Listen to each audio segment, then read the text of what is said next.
Hey guys, we're down at Dandy Engines today with Frank Marchese and this small block Ford combo. It looks pretty awesome. Frank, how much horsepower are we going to make? We're going to make 2,000.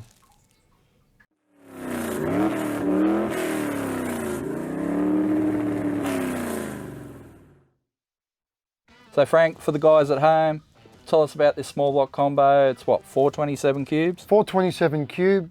It's a dart block, Kelly's crank, all the traditional stuff as we all normally use. A custom roller cam. It's got AFR cylinder heads, Jessel rockers.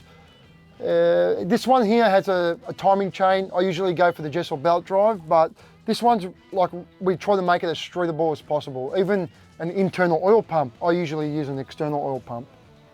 Okay, so, and then you're running the FuelTech FT600 on it. Coil on plug. Coil on plug, which is, you know, pretty fancy. It's the best way to do it these days because it gives us so much more control on timing and traction control. We can go negative timing if we need to knock power on its head.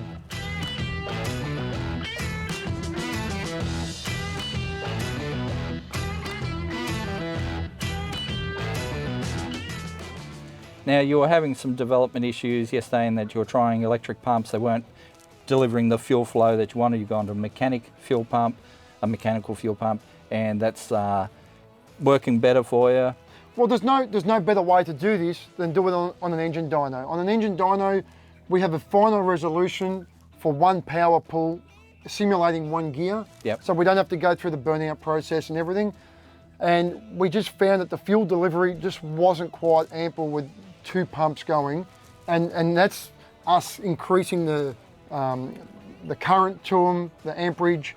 We upped the fuel lines and nothing could give us the fuel delivery. So we went to a mechanical fuel pump and boom, we got what we needed. Awesome.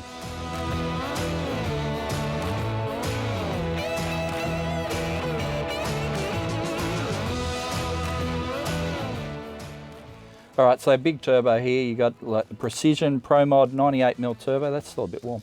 But obviously these things work really good with these combos. But I think what we really need to be talking about is this Turbo Smart E-Gate, mate. That's a bit different. That was a game changer for us.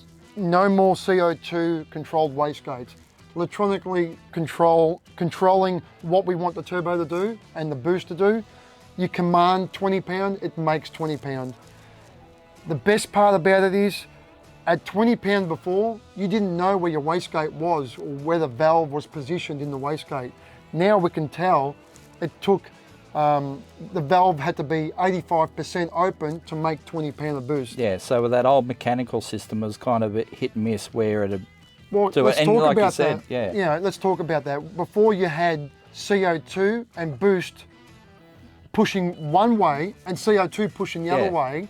So you had two components trying to, well, not really two components, but you had two things trying to make the valve sit in position where it needed to be to make the boost. And you had to try and work out what your CO2 target was going to be with how much spring you had in the wastegate to work out how much boost you were going to make. Yeah, yeah. So I'm looking at it right now. There is no boost line running to this at all.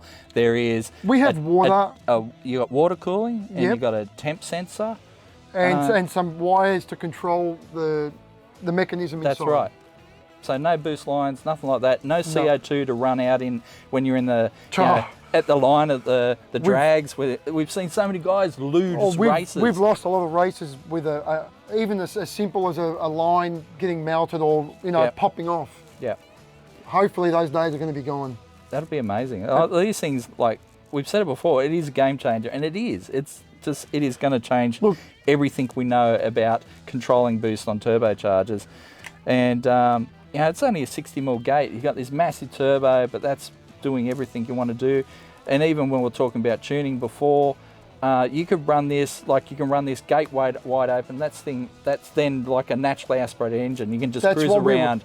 You don't have to worry about it at all. You just cruise around the streets, fully aspirated engine, start controlling the gate, closing that up, start building boost, and you've got this, well, what's going to be a 2,000 horsepower monster. That's right. Well, let's think about it. Before in a street car, if you had CO2, it needed to see something to activate it, if it was wheel speed or if it was a trans brake button.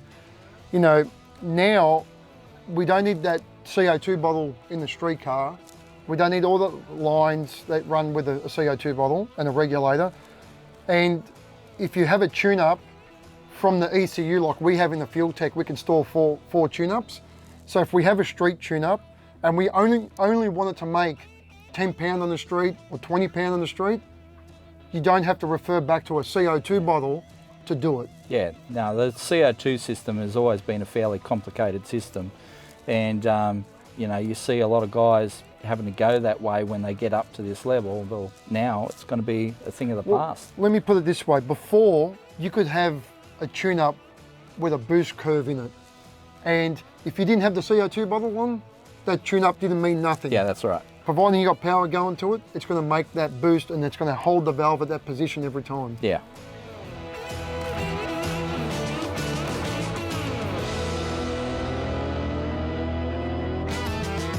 All right, Frank, well, let's pull the trigger on this thing, see if we can hit that target. That's my favourite part. Let's do it.